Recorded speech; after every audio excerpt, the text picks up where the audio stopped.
Assalamualaikum warahmatullahi wabarakatuh. Perkenalkan, nama saya Fikri Sukanadifu dari kelas Meteorologi 7TB. Berikut saya akan menjawab ujian tengah semester Sistem Cuaca Skala Meso. Soal yang pertama yaitu jelaskan definisi sistem cuaca skala meso dan pembagiannya berdasarkan skala waktu dan ruang, serta fenomena apa saja yang termasuk di dalam sistem tersebut. Definisi sistem cuaca skala meso. Sistem cuaca skala meso merupakan studi fenomena atmosfer yang mempunyai pertama, skala horizontal mulai dari akhir skala mikro sampai awal skala sinoptik. Yang kedua, skala vertikal mulai dari permukaan bumi meliputi lapisan batas atmosfer troposfer, tropopos, dan stratosfer bagian bawah. Yang ketiga, skala waktu kurang dari 1 hari sampai mingguan. Sistem cuaca skala meso berdasarkan Orlansky dan Fujita. Yang pertama, meso-alpha scale, spasial jaraknya antara 200 sampai 2000 km, sedangkan waktu kejadiannya untuk Orlansky 6 sampai 36 jam, sedangkan Fujita 6 jam sampai 2 hari. Contoh kejadian, jet stream, small hurricane, weak anticyclone, mesoscale convective complex. Yang kedua, meso-beta scale, spasial jaraknya 20 sampai 200 km, waktu kejadian 30 menit sampai 6 jam, contohnya local wind field, angin gunung, angin darat, angin laut, large TS, dan most mesoscale convective system. Yang ketiga, meso-gamma scale, spasial jaraknya yaitu 2 sampai 20 km, waktu kejadian 3 sampai 30 menit, contohnya most TS, large cumulus, extreme large tornadoes. Soal yang kedua, tuliskan perbandingan atau rasio energi kinetik dan energi potensial gravitasi yang dapat menjelaskan interaksi aliran angin terhadap topografi. Contohnya, udara naik dari melintasi gunung atau kembali turun. Energi kinetik dan energi potensial. Rumusannya, energi kinetik sama dengan setengah mv kuadrat, yang dimana energi kinetik dilambangkan dalam EK, kemudian M adalah massa benda, dan V adalah kecepatan benda. Sedangkan energi potensial, rumusannya EP sama dengan MGH. EP adalah energi potensial, M adalah massa benda, G adalah percepatan gravitasi, dan H ketinggian benda. Berdasarkan rumus dari energi kinetik dan energi potensial, maka rasio energi kinetik dan terhadap energi potensial dapat memberikan ukuran yang tepat apakah suatu benda atau fluida akan melewati bukit. Kondisi pertama, jika energi kinetik dan energi potensial sama dengan 1, maka benda atau fluida akan sampai ke puncak bukit. Kondisi kedua, jika energi kinetik dibagi energi potensial lebih dari 1, maka benda atau fluida akan melewati bukit.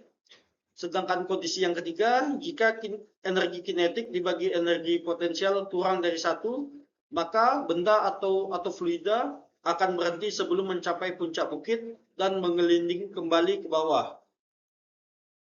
Soal nomor 3, yaitu jelaskan tentang A. gelombang gunung, B. the vertical propagating wave, C. breaking wave, D. downslope wind, E. outer cloud, F. rapid lead wave.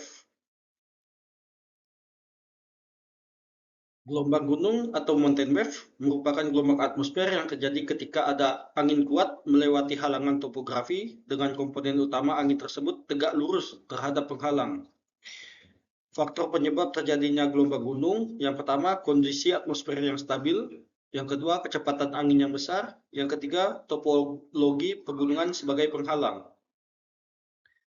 Kemudian, the vertical propagating wave biasanya muncul pada gelombang pertama downwind, dekat dengan barrier. Gelombang ini semakin kuat terhadap ketinggian yang berbanding lurus dengan kemiringan. Dapat menyebabkan turbulensi lapisan atas. Clear air turbulence sering terjadi pada kondisi seperti ini. Kemudian yaitu breaking wave. atau pemecah gelombang, yaitu gelombang atmosfer yang pecah setelah melewati penghalang topografi seperti gunung. Ketika amplitudo gelombang gunung menjadi terlalu besar, terjadi ketidakstabilan pada gelombang tersebut. Gelombang yang terlalu besar akan mengalami pecah atau break. Pecahnya gelombang ini terjadi ketika kecepatan angin di bagian atas gelombang lebih cepat daripada bagian bawahnya, sehingga menyebabkan gelombang runtuh atau pecah. Pecahan ini biasanya berupa turbulensi yang sangat kuat, menghasilkan fenomena yang disebut breaking wave atau shock wave. Downslope wind atau angin turun lereng adalah angin yang bergerak turun dari puncak atau lereng gunung menuju lembah atau dataran rendah. Fenomena ini terjadi ketika udara yang lebih dingin dan lebih padat di puncak gunung atau bukit mengalir ke bawah. Dipengaruhi oleh gravitasi, downslope wind adalah bagian dari proses dinamika atmosfer yang terjadi akibat perbedaan tekanan dan suhu di sepanjang lereng pegunungan. Contoh downslope wind yang pertama, pohon wind di Eropa. Angin yang bergerak turun dari pegunungan Alpen disebut sebagai fohn wind. Angin ini sangat kering dan dapat menyebabkan cuaca panas yang ekstrim di daerah yang terkena. Rotor cloud adalah jenis awan yang terbentuk di atas atau sekitar gelombang gunung atau mountain wave, biasanya di daerah pegunungan yang mengalami angin kuat dan turbulensi. Rotor cloud terbentuk di bagian bawah gelombang atmosfer yang pecah. Awan ini biasanya berbentuk seperti putaran atau pusaran udara yang dihasilkan oleh perputaran angin. Awan ini sering ditemukan di ketinggian tertentu, di mana udara yang turun dan naik saling bertemu, menghasilkan pola turbulen yang terlihat jelas dalam bentuk awan. Kemudian, rapidly wave. Rapidly wave adalah gelombang gunung yang tidak menyebar secara vertikal. Gelombang ini terjadi jika lapisan atmosfer atas lebih stabil dibanding lapisan bawah, sehingga gelombang memantul di antara lapisan tersebut. Soal nomor 4, yaitu jelaskan proses interaksi shear dan convective storm. Interaksi shear dan convective storm. Convective storm yang sangat kuat dimodulasi oleh vertical wind shear di lingkungan. Pertama, weak shear, ordinary cell. Udara naik, updraft dan turun, downdraft, tumpang tindih. Umur badai singkat 20-30 menit, tidak ada aliran udara yang menopang badai untuk bertahan lama. Yang kedua, moderate shear, multi-cell storm. Membantu memisahkan updraft dan downdraft, membentuk beberapa sel badai yang berulang secara berurutan. Hasilnya, potensi hujan lebat dalam waktu lama dan hujan es. Yang ketiga, strong shear, supercell. Mendorong rotasi di dalam badai, mesocyclone, updraft menjadi kuat terorganisasi dan berputar, hasil badai dengan potensi tornado, hujan es besar, dan angin kencang. Soal nomor 5, jelaskan proses daya apung atau buoyancy dan persamaan dasarnya, serta kaitkan dengan aktivitas konvektif. Buoyancy atau daya apung dalam konteks atmosfer merujuk pada kemampuan suatu massa udara untuk mengangkat diri sendiri atau bergerak ke atas dalam medium yang lebih padat, seperti udara di sekitarnya. Konsep ini sangat penting dalam meteorologi, terutama dalam memahami fenomena konveksi, pembentukan awan, dan badai konvektif. Udara yang lebih hangat memiliki densitas yang lebih rendah dibanding dengan udara yang lebih dingin. Ketika udara dipanaskan, misalnya oleh sinar matahari yang memanaskan permukaan bumi, udara tersebut menjadi lebih ringan dan cenderung naik. Proses ini dikenal sebagai persamaan dasar buoyancy atau daya apung. Pengaruh buoyancy dapat dilihat pada persamaan perturbasi momentum vertikal, di mana L berisi kombinasi liquid dan ice water. Soal nomor 6. Jelaskan persamaan dasar yang berkaitan dengan gravity current. Persamaan Navier-Stokes merupakan analogi hukum Newton untuk sistem fisik rigid. Persamaan Navier-Stokes dalam sistem koordinat Cartesius 3 dimensi dituliskan sebagai berikut. Dengan ρ0 adalah kecepatan fluida referensi, U adalah kecepatan fluida, P adalah tekanan fluida, P aksen adalah variasi kerapatan fluida, G adalah percepatan gravitasi, dan mikro ada viskositas dinamika fluida. Persamaan momentum 1 tersebut dapat diuraikan menjadi komponen horizontal dan vertikal.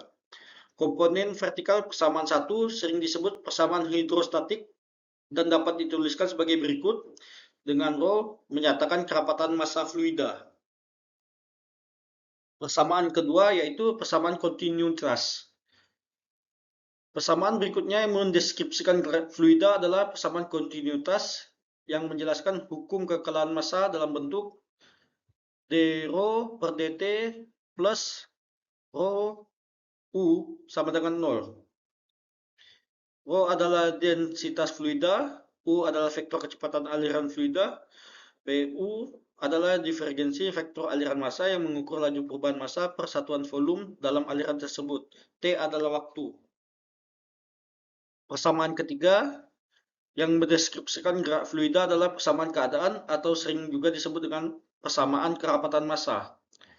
Dengan mengadopsi rumusan diberikan oleh Gill tahun 1982 dan Prastowo 2008, maka persamaan keadaan dituliskan sebagai berikut.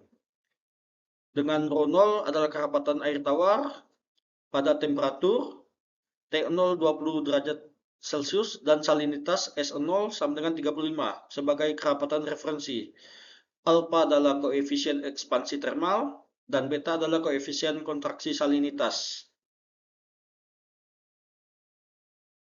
Sekian dan terima kasih.